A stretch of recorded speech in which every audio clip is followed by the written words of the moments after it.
It's always the right time to do the right thing. Enough is enough. The time is now. All of Connecticut needs to show up because we've been talking about it and now it's time to be about it.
Good morning, Grand Rising, Queens and Kings, and thank you so much for joining Robyn's Roundtable Talks today. And it is my tremendous honor to be hosting this special day, Andrea Barton Reeves. And Andrea is the phenomenal mind that has really brought together paid family medical leave. So I'd just like to start out by thanking you and your team, Andrea, for the wonderful job that you're doing and getting paid family medical leave up in the state of Connecticut. Thank you. Thank you for having me. And it is our pleasure to do this work on behalf of the people of the state of Connecticut. You're very welcome. And because others don't know you as well as I may, I'm going to go ahead and read you guys her bio, just to tell you a little bit about Andrea and her phenomenal work ethic and why we chose her to lead such an important program in the state of Connecticut. So Andrea, in a career dedicated to mission, advocates for improving the lives of those in need. She demonstrates consistent success in achieving holistic change and meaningful outcomes for individuals, families, and organizations. Andrea effectively and strategically leads complex organizations and engages a wide variety of stakeholders in meeting and exceeding expectations. Initially, Andrea successfully served as a civil litigator for large firms in New York and Connecticut. Following her passion for serving the underserved, Andrea then founded her own practice, dedicated exclusively to representing children in high conflict custody cases, child protection, and child delinquency matters. At the same time, Andrea was tapped to serve as Director for Program Operations at Lawyers for Children America. In that role, Andrea trained other attorneys to represent abused and neglected children. Through a series of fortuitous coincidences, Andrea was presented with the opportunity to serve a much larger underserved community, citizens with intellectual disabilities. Her unusual combinations of operational skills, strong legal background, and her demonstrated compassion attracted the attention of HARC Inc. In her dual role as in-house counsel and VP of Administration, Andrea lobbied for and won substantial pro bono legal services for the agency. In close cooperation with outside counsel, she achieved a complete redesign of the compliance program. Perceiving a need to improve the relationship between management and staff, Andrea encouraged frank discussions of issues with staff before grievances were filed. Consequently, the overall number of grievances were radically reduced, transforming HARC's culture. Having significantly improved operations and internal best practices, Andrea was invited by the board to serve as president and CEO. Currently, Andrea engages and empowers a highly effective 8-member executive team to ensure that the agency's goals are powerfully set and consistently met. Her accomplishments include raising $2 million per annum to help close the gap between government funding and the agency's financial needs. She develops and cultivates active partnerships with legislators, community activists, and stakeholders. and major funders to further support initiatives beneficial to citizens with intellectual disabilities. Andrea's ability to achieve superior results has been recognized by 2 governors, legislative leaders, and the disability and legal communities. In addition to appointments to a number of statewide boards and commissions, Andrea co-led a team of 16 subject matter experts. The team developed comprehensive policy recommendations for the governor, focused on effectively serving children and youth, veterans, and people with intellectual disabilities. In 2018, Andrea was elected president of the Connecticut Bar Foundation, the second woman and the first African American to serve as president in the foundation's 60-year history. In 2020, she was unanimously selected by the board of directors as the CEO of Connecticut's Paid Family Medical Leave Insurance Authority, charged with starting and administering one of the most comprehensive and generous paid family medical leave programs in the country. In 2021, she was named to the Harvard Business Journal's Power 25 in Healthcare in 2021, and one of the 100 most influential Blacks in Connecticut by the Connecticut NAACP. So you all can see why we chose Andrea.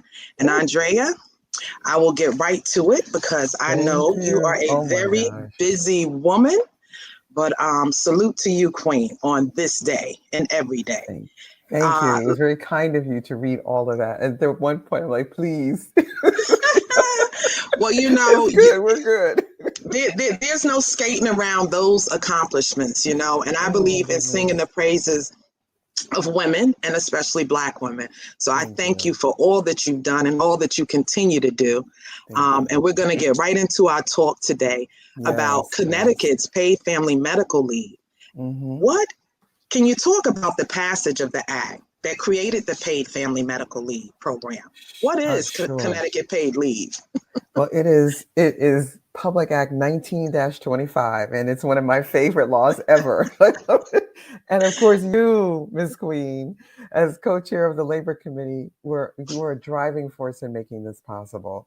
And what it means is that people who take family and medical leave, which has been available in the state since 1996 at the state and federal level, can now take that leave earlier in their work tenure. And they can take it for people who they consider family.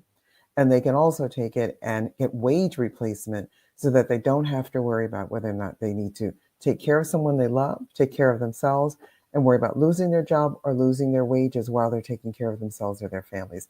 It is transformative, which is why I love to do the work that I do, because it will change so many people's lives. That it is indeed. It is transformative and so much needed right now during this pandemic that we're currently, I would say, making our way out of. But that takes me to my second question for you today. Is paid family medical leave the same as family medical leave? It is not the same, and this is where people get confused, and it is confusing. So as I mentioned earlier, family and medical leave is a leave program that has existed at the state and federal level since 1996. And under those laws, you have to work for your employer for a certain amount of time. You have to work for that employer for a certain number of hours. It's usually 1,250 hours. It's up to a year you have to work for that employer. And then you can take time off to take care of yourself or a family member. But the family members you can take care of are limited. The reasons you can take it are limited, and it's not paid. So unless you have saved up vacation or other kinds of leave that your employer offers you, you could take the leave, but you were pretty much on your own as to how you were going to replace your income while you were out. Now, when the law changes next month, we will still have family and medical leave. But now you'll be able to come to the Paid Leave Authority and apply for a benefit so you can have wage replacement while you take your family and medical leave. So family and medical leave is also going to change next year, and you won't have to work 1,000 hours in a whole year before you can get access to take care of yourself. You can work 3 months, and there's no hours worked requirement anymore. And this also is a game changer, especially for a lot of our folks who are working 2 and 3 jobs and never get up to 1,000 hours with one particular employer. this will make it a much more even playing field for a lot of people. And that's great news for the workers, especially low-wage workers in the state of Connecticut. This is so exciting. So tell us, who can participate in the paid family medical leave program? Just about anyone can participate. There are some categories of employers that are exempted. Some of them include some state of Connecticut workers, federal workers, some folks that work in private schools. But for the most part, most people can participate in the paid leave program. And it applies to employers that have one or more employees, and that also includes private employers that have unionized workforces. So it's all encompassing, which means a lot of folks are going to be able to contribute to it, which they're doing now, but a lot of folks will also be able to participate. Now, if you're a business owner, and I know our folks are entrepreneurs, and I'll tell you why, because right now I'm in New Jersey and I was driving down to see my god sister, and somebody had up a little tent, was selling peach cobbler in case you forgot your dessert on the way to your Thanksgiving dinner. So I know our folks are entrepreneurial. So if you're a sole proprietor, you're Yes, yes. that's a great idea. Then you have the option of registering and opting in. But if you do so, you have to stay in for 3 years. But running your own thing can really be a challenge. So this gives you a little bit more security too. Absolutely. And that is certainly one thing this pandemic has birthed. Many more entrepreneurs, which is a great thing, because we know that small business is what drives the economy. And with that being said, how are the paid family medical leave benefits funded? Can you talk about that? Yes, certainly. So they are funded by 0.5% of wages from everybody's paycheck that goes into a paid leave trust fund that is managed by the Office of the Treasurer. Right now, that fund has a little over $300 million in it, and benefits will start to be paid in January.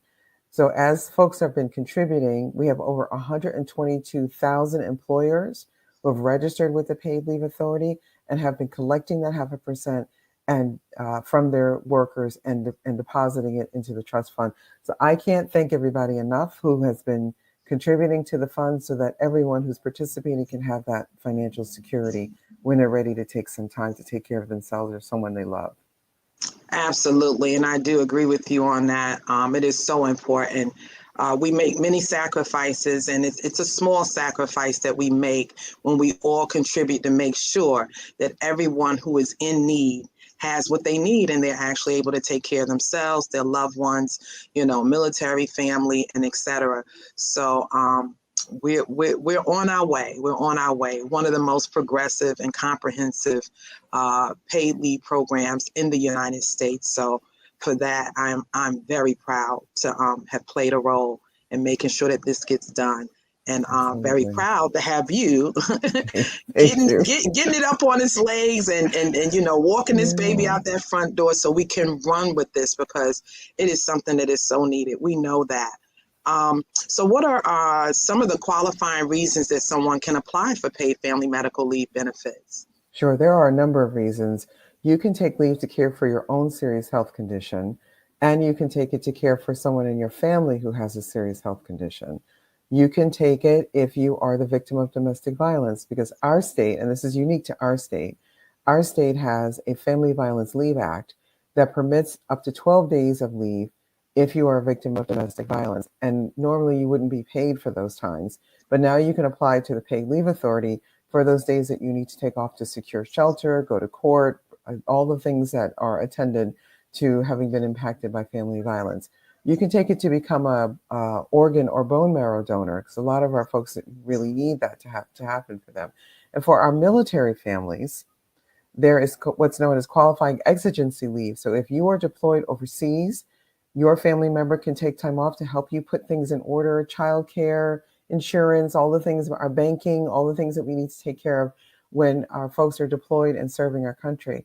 And also, if you've been injured during active duty, we do have the military caregiver leave so that your family member can take time off, up to 12 weeks of paid leave, to take care of you if you've been injured in service to our country. So those are the primary reasons that you can take family and medical leave. And they are, many people react very positively to those reasons. Of course. And I mean, Mm, as a domestic violence survivor, I can't even begin to tell you how important that is. And I'm so glad that Connecticut is unique, but I'm hoping that we will also be leaders there where other states will follow, especially with this pandemic and the impact that it has had on increasing domestic violence incidents. So yes, that's a very important fact to mention. And I hope that those that are in need of those services will not hesitate to take advantage when this becomes available. So agree, will not hesitate to take advantage when this becomes available. So agree, tell agree. me, and you touched on it a little bit, but Mm. can you talk about who participates in the paid family medical leave program? Can you participate if you're a self-employed or a sole proprietor? You certainly can. The difference between employees who participate in the plan and those that are self-employed and sole proprietors is that there's a residency requirement for those who are self-employed and sole proprietors. You do have to be a resident of the state of Connecticut to participate in the plan if you're a sole proprietor or a self-employed individual.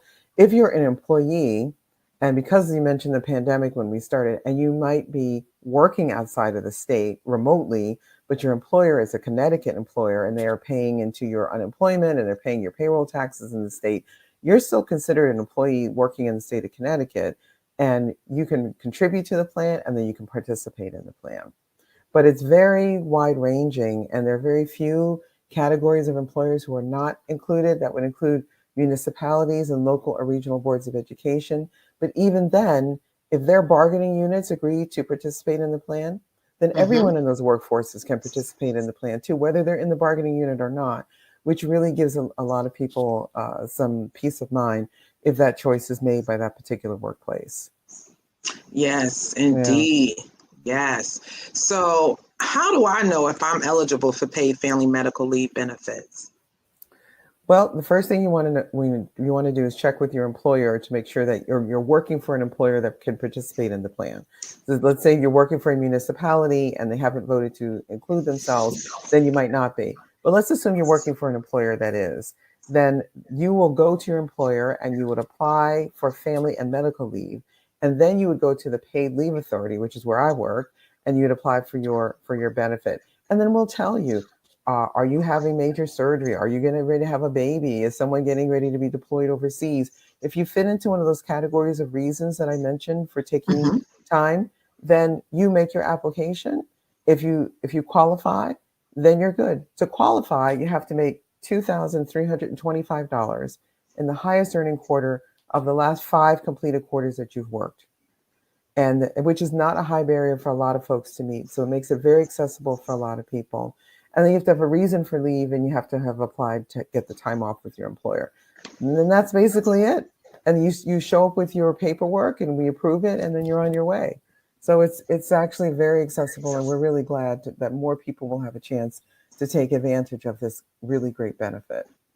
Yes, indeed. And, as myself and Senator Kushner were drafting and crafting the language of this piece of legislation, we made sure that it would include, our minimum wage workers because they are oftentimes the ones that don't have access to these type of benefits. And we wanted to make sure that if they needed to take this time off, that they would be made as whole as possible. And I know we'll get to that soon. So my next question is this: do I have to be a full-time employee to have access to paid family medical leave here in Connecticut? You do not. You saw I was anxious to answer that question. No, you don't have to be a full-time employee. And that's one of the beauties of this law is that if you're working for an employer who's included in the plan and you're making your contributions, you can have multiple employers. And we know many folks do have multiple employers. And it's one of the reasons that they couldn't qualify for a traditional FMLA because they Hmm. could never get enough hours. A Right. 1,000 hours for one employer is a lot of hours. And you could never get enough under one employer to qualify. But now you can. So no, you could work 3 part-time jobs if you do, and it doesn't matter as long as you've worked for that employer for those 3 months.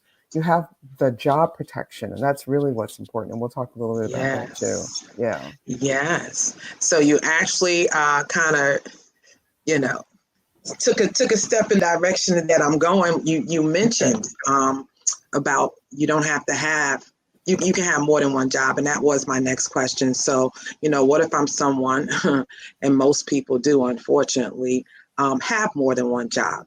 What happens if I have more than one job? If you have more than one job, you're contributing that 0.5% from each job that you have.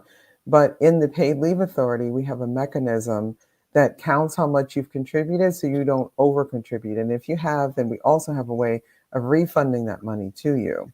Okay. So that's on the paid leave side. On the FMLA side, if you have more than one job, then you're coordinating that with your employers, but no one can tell you that you don't have the right to take it, because you do.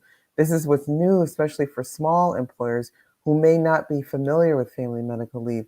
It's an entitlement. And once you meet the law's qualifications, your employer can't tell you that you can't take it. And we're getting a lot of those questions. The other thing you should know about FMLA is that when the law changes in January, you have job protection after you've worked for your employer for 3 months. And that means when you take your FMLA, you're entitled to get your job back. Same pay, same benefits, same shift you were working, same everything. You get your job back. And it is illegal for your employer to offer you something else unless your job has absolutely been eliminated, and that you can work out with them. But that's also the exciting part about taking the family and medical leave and then getting the wage replacement. So you have the security of getting your job back, and you have the security of wage replacement. It makes a big difference in people's lives. Oh my gosh. It goes a very long way, a very long way. We know that people will go to work sick, make other folks sick. And we saw this at the height of the pandemic. Yes. And, we really wish that this had been in place, but, it's coming. January 1, 2022 is right around the corner. That's so right. People will have the entitlement of full security, as you stated, security with their job, their position, title, and pay, as well as, a wage replacement to help them get through this rough time. Mm-hmm. And with that being said, there's been a lot of questions around family, because we did something really different with this law when it came to family. So can you tell me who is considered family under the paid family medical leave law? Yes. So the family and medical leave law will change so that we have something known as related by affinity. So the traditional family members that we think of, our spouses, our siblings, our grandparents, and so on, they weren't necessarily included under the Family and Medical Leave Act as people you could take time off for to care for. So if you were to take FMLA today, you could take it for yourself, for your spouse, in Connecticut, for your parents or your in-laws, for your child if they're under 18, if they're over 18, if they have a disability. And that's it. So if your grandma or your auntie or someone else was very sick and you were in let's say the group of people to take care of them today, you would not be permitted to do that under FMLA protection. When the law changes next year, there will be a very expansive definition of family, and it will include anyone that you consider family as defined under the statute. And that is expanded to include grandparents and grandchildren and siblings and children of any age, as well as the relationships that I mentioned earlier of spouses and parents and in-laws. So this will be a much bigger group of people. So if you've been living with your significant other for the last 20 years and you've raised children together and you own property and you're beneficiaries on one another's life insurance policies, but you've not been able to take time off to care for him or her because you're not legally married, that changes starting next year. And that is, I think, that's going to be, it will help people to care for people they consider family rather than the law telling them who their family is.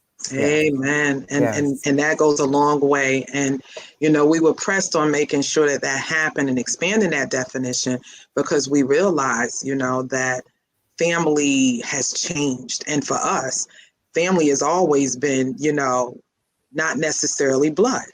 It's relationships. Right. So it's familial relationships. And we wanted to make sure that was reflected in the bill because, we have aunties and uncles in our families that are not actually blood aunties and uncles, but they are people that we love and we care for. And if that is the case, as you stated, they would be covered under the paid family medical leave. So I thank you for getting into that because that's been a question that I've gotten a lot.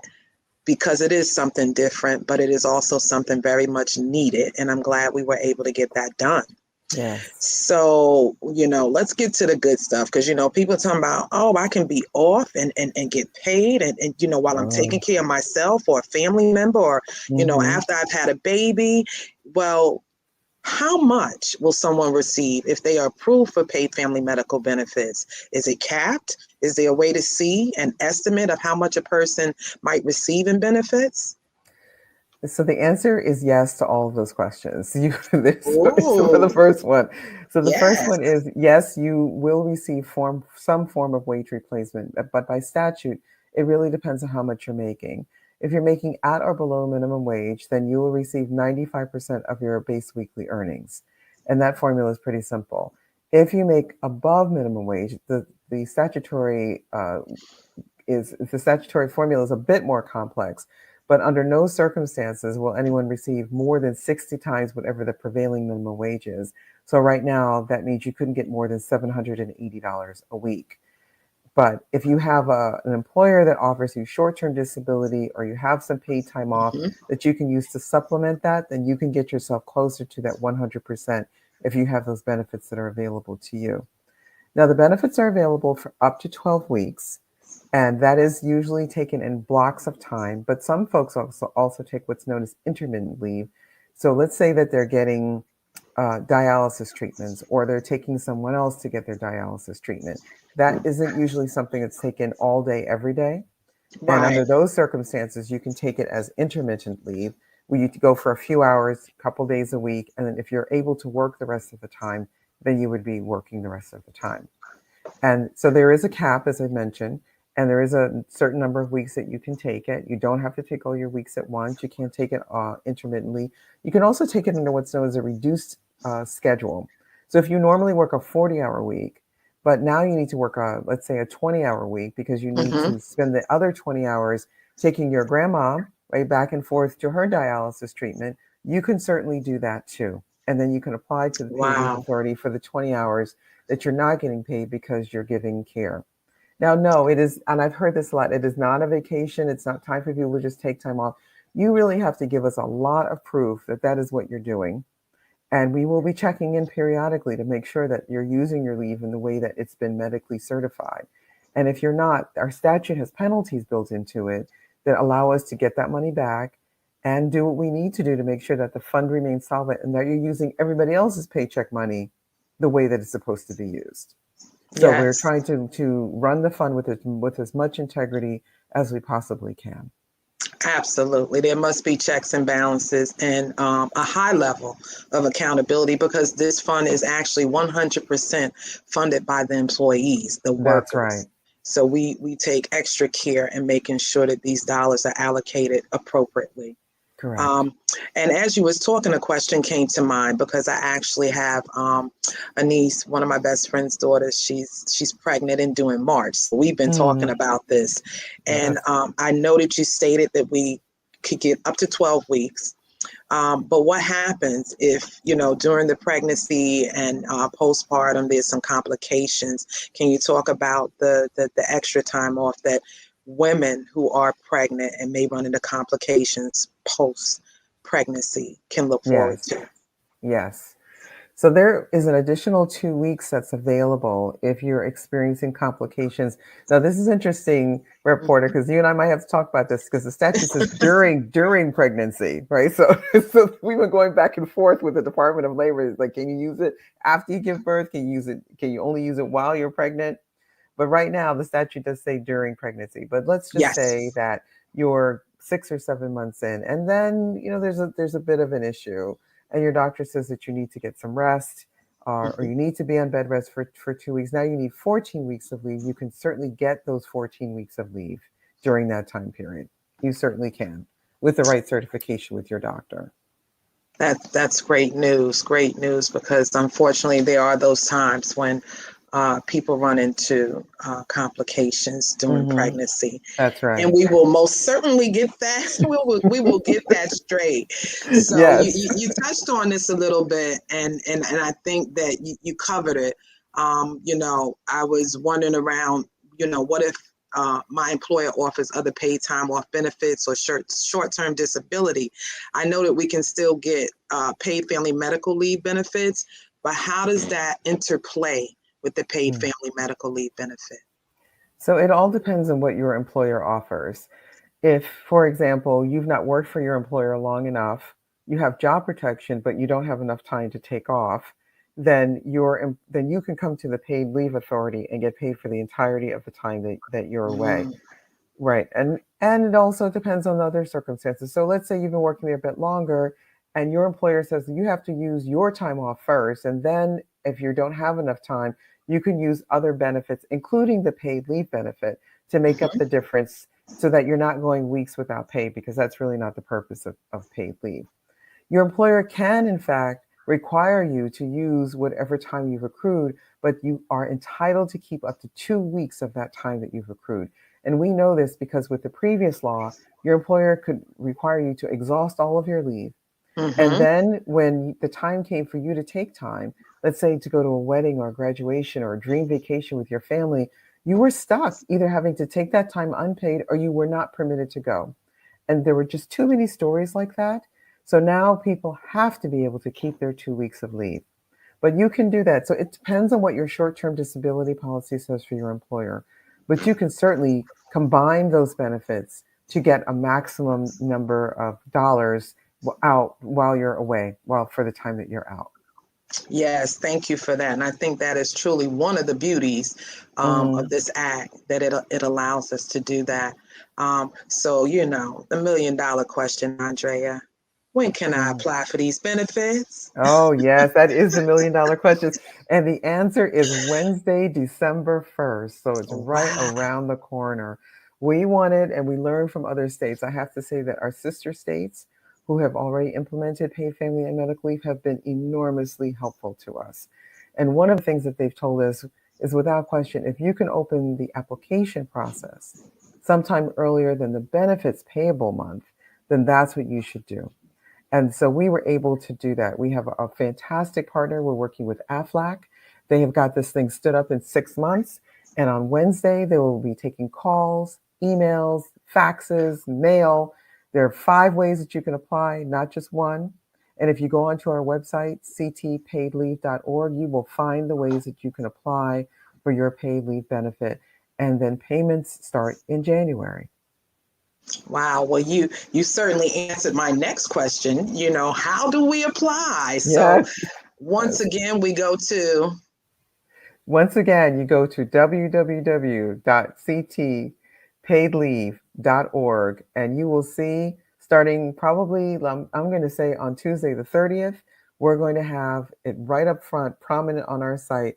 Click here to apply for your paid leave benefit, and you'll be able to go in, create an account to secure your information, because you're going to be putting things in there like your social security number and your health information. So we're asking people to be a bit patient with that upfront process because it's there for your security. But once you've done that, you'll have a user ID and a password that you can go in at any time and see what the status of your claim is. And that will start on Wednesday, December 1st. Awesome. And I know that you and I talked about that, and it is a pretty cumbersome process. But as you stated, and I want to reiterate that this is definitely for the protection of people's privacy and their private and medical information. So please be patient as you go in on the front end of this to get the application started, because once you do, the process will have a much smoother flow. So we talked about how we apply, and when can we start applying. But I know that there are a lot of small businesses, in Connecticut that don't actually have the bandwidth that our big corporations do. So I wanted to ask you, if I'm an employer, what do I need to do when an employee applies for paid family medical leave benefits? Yes. So you will hopefully have to do very little. On the paid leave benefit side, the heavier lift for employers is going to be the changes to the Family and Medical Leave Act, because now it will apply to one or more employees. What we've been doing at the Paid Medical Leave Authority is really trying to educate those small businesses. And let me more clearly define those. Those are businesses that have 74 or fewer employees. Because if you had 75 or more employees, you already know about family and medical leave because you've been doing this for a minute. But if you're smaller than that, this is going to be all new to you. So we have a couple of things on our website that will be helpful to you. There's an employer section, and there's a section for small businesses. So you can go on that small business section of the site, and it will walk you step by step. And we have a human resources toolkit, and we have an employer guide that will tell you everything that you need to know. When your employee comes to you and says, I need family and medical leave, that guide will walk you step by step as to what you're supposed to do. And then when they have paid leave, it will also give you some guidance as to what it is that you need to do. And in addition to that, we have 3 small business specialists that we've hired at the Paid Leave Authority. Not enough people, I realize that, but as you said, we're entirely funded by folks' paycheck money. So we're very cognizant and careful as to how we spend. We didn't hire, a whole bunch of people. There's only 23 of us that work at this state agency. But these 3 people are so qualified. And as the questions come in, we will take the time to meet and talk with those employers or get back to them by email to give them the guidance that they need, along with our partners at the Department of Labor. Yes. And I love that commitment. That is very important. So next question. How far in advance should a person apply for paid family medical leave benefits? I stated that I have a good friend, whose daughter, my niece, is pregnant and expecting in March, but we know that you can actually start the application December 1. Someone like my girlfriend's daughter look to apply. Yes. So if you know that you need to take leave, you should apply 30 days in advance of the time that you'll need to take the leave. You can apply a bit earlier, but 30 days is really the ideal window because you don't want your medical certifications to expire before you actually need to take the leave. And those have a very short expiration date. If you don't know that you'll need the leave, then the law says you need to apply as soon as practicable because things happen to us. We may get appendicitis or break our leg or something may happen and you end up in the hospital. You're not going to know for some period of time whether or not you're going to need that paid leave. But as soon as you know, you should apply. Thank you. That is great to know. And I'm sure she'll be listening to this, but I will also convey that message. Now, tell me, how are paid family medical leave benefits paid? Yeah, so they are paid. They are calculated to be paid weekly. We pay 2 weeks in arrears, and they're paid either directly to your bank account or on what's known as a stored value or a debit card. And we do this for 2 reasons. One of the things that you mentioned earlier is maintaining the integrity of the fund. What we've learned from other states is that when you have that 2 week window, sometimes you can catch folks who are applying for benefits who shouldn't be getting them. And so that gives you a 2 week window to sort of pull that payment back if you determine that that person should not be receiving the benefit. And if they do, if they are receiving the benefit, then storing it on the debit card or putting it directly into someone's account means that they're getting that money faster. There's no lost checks. There's no one taking the check out of your mailbox and trying to cash it. None of the things that go on so it helps to reduce the instances of fraud that might occur. And that's really why we have that. I know some folks are going to feel, as we say, some kind of way about that 2 week window, but we've learned that is what we need to do in order to make sure there's enough money available for everyone, because we don't want anybody taking what they shouldn't be getting from the fund. Absolutely. And we want the fund to be available for those who've paid into it and have a legitimate need for that benefit.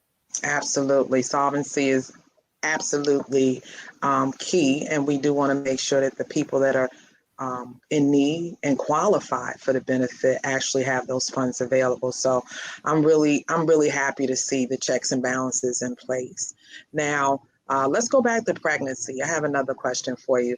What if someone has a baby or a serious health condition this year, right, in 2021, but wants to take leave in 2022? Can they apply for paid family medical leave benefits? Yes, they can. They certainly can. It's what we call an in-flight claim. So let's say you apply for your family and medical leave benefit in December, and you know it's going to bridge over into 2021. That's one example. You can certainly apply, but you'll only get the benefit when the law actually changes next year. So if you've already taken 4 weeks of your leave, you're only going to get, the weeks that are available to you, the remaining 8 in December. But if you've already started and you want to apply for your leave for the rest of the time, you can absolutely do that. And if you meet the entitlement standards, then you'll get that leave and you'll be able to take it. Wow, that's awesome. It makes me think about, 28 years ago when I had my daughter. She was born Mm, premature, and she was in the NICU for 2.5 months, and wow. then came home and got RSV, Mm, which was a respiratory virus that a lot of preemie babies get because their lungs are undeveloped, and ended up back in ICU for another 2 weeks. So what I had to do, because I only got 6 weeks off with the employer I was working for, I actually worked the whole time she was in intensive care, and then took my maternity leave once she was discharged from the hospital. So with the way this is working, I think that's awesome, because if you have instances like that where you have situations where you're going to need to care for a child or a family member, you can kind of break that out and take it when you want to take it and when you deem it's necessary. So that's right. That's right. that's an awesome That's thing. right. That's right. So I know we're going to wrap up here, and I just wanted to kind of leave it for folks, right? How can Yes. employers and employees find out more about Connecticut paid family medical leave if they have questions that we haven't covered here today? Is there somewhere they can go for more Yes. detailed information? Yes, the best place to go is to our website, which is ctpaidleave.org. We wanted to make the address simple, and we wanted to make the website as accessible and as easy to navigate as possible. You will find all kinds of things there. Virtually everything I've talked about today, you can find on that site. There is even a benefits calculator that you can find. You'd asked me earlier, how will I know how much I'm getting? There's a benefits calculator on the site. If you go into the employee section, that will give you a very rough estimate of how much you might get. There's lots of other factors that will affect the actual number that you might receive. But if you wanted a Mm-hmm. general idea, you could go there and get it. And it tells you all the steps, what the qualifying reasons are, all the things that you need to be able to put in place, all the documentation you're going to need. It's just a full range of information that you can get. And it's all there, ctpaidleave.org. Wow. This is exciting. It's that baby we've been birthing, and the baby's here, That's right. it's coming at a really, really critical time, because we know the COVID-19 crisis, highlights the need for comprehensive paid leave, and that the majority of essential workers, who are the workers that have been on the front line from day one, are disproportionately women and people of color, and they are Absolutely. significantly less likely to have access to paid leave through their employers. So, Connecticut's absence of a fully operating paid leave program during the pandemic, as well as gaps in the federal relief laws, forces workers to risk their own health and the health of their families to earn a paycheck and keep the economy running. And it just gives me so much, I don't even have a word for it. I can't even say pleasure, because it's so much more than that we are going to be starting on January 1, giving people the security that they need, not only in pay, but also in job security, which is something really critical right now. And I'm glad to say that, the Connecticut voters overwhelmingly supported this program, and that, this program, as you said, Public Act 19-25, That's right. supports workers, and it will boost Connecticut's economy. It will improve worker retention, and it will also help the people who have shouldered the most severe social and economic impacts of COVID-19 crisis and are leaving the workforce at alarming rates. I really believe that this is going to help bring workers back, and provide them the sustainability that they need coming out of this pandemic. So I just want to reiterate too, because I'm really excited about it, that the law covers workers at employers of one or more, and will provide job protection to all workers regardless of employer size, and that self-employed workers can opt into the program. And the bill's definition of family is also one of the strongest in the country, and covers chosen families, which is critical to the LGBTQ plus community. So thank you so much, Andrea, for taking the time to be with us this morning on Robyn's Roundtable Talks. This was a critical conversation to have at a critical time, because in less than a week, we will start accepting applications, and then in another month, we will start paying out. So any closing words you have for the workers and the employers in the state of Connecticut? Yes, and those closing words are thank you. Thank you, thank you. You've helped us to stand up the paid leave authority in record time in the midst of a pandemic. And I can't even imagine how difficult that must have been when there were so many pulls on you from so many different directions, so many competing interests, including just keeping your doors open. But I said 122, it's 123,000 businesses that have registered, and thousands of employees who have contributed to this plan. And we are so pleased and grateful to have the opportunity to be of service to the people of Connecticut. So on behalf of all of us at the Paid Leave Authority, thank you very, very much to everyone in the state who's made paid family and medical leave possible and real for our citizens in the state of Connecticut. And with that, I'm going to say ditto to you and your team, Andrea, because those are the sentiments that I would like to express to you all. Thank you. Thank you for helping to bring the manifestation of something that we've been working on for a very long time to life. And in bringing it to life, we will give life. We will give life. And that is what is so exciting about this. So I will say to my audience, thank you for joining us today. Thank you for tuning in, and I will ask that you please share this critical information with each and every person that you come in contact with. Tell them about Connecticut's paid family medical program and how progressive it is, and how it is one of the most expansive in the country right now. Why? Because we believe in taking care of those who take care of us. You matter, and we made sure we did more than talk about it. We did something about it. So thank you again, Andrea, for being with us this morning. And we will close out on that note. I wish everyone a very blessed day and a tremendous, tremendous holiday season. Because as far as I'm concerned, I'm tired of the talking. It's time to walk it. It's time to be about it. And frankly, I can't believe what they're saying, because I see what they're doing. And it's time for us to do something different in this state.